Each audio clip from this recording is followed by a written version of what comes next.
Jaripatka police स्टेशनला एक तक्रारदार राकेश लालवानी यांचा अर्ज प्राप्त झाला होता। त्याच्यामध्ये त्यांनी नमूद केलं की त्यांचेच नातेवाईक आहेत ते रेश्मा लिलवानी आणि अमरलाल लिलवानी यांच्याकडून त्यांनी त्यांचा गैरहजरांचा फ्लॅट विकत घेतला होता।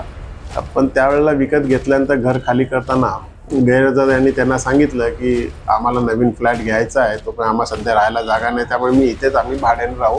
आणि त्यांनी रेंट ॲग्रीमेंट करून तिथे ते भाड्याने राहत होते।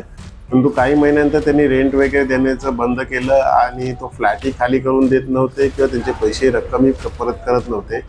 त्याच्यानंतर त्या तक्रारदाराच्या लक्षात आलं की त्यांच्याबरोबर चिटिंग झालेली आहे, फसवणूक झाली, म्हणून त्यांनी तो तक्रारी अर्ज दिला होता।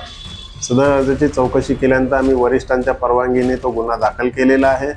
गुन्ह्याचा तपास चालू आहे। तपासाअंती ज्या तपासामध्ये जी निष्कर्षाप्रमाणे आम्ही दोषारोपपत्र न्यायालयात पाठवत आहोत।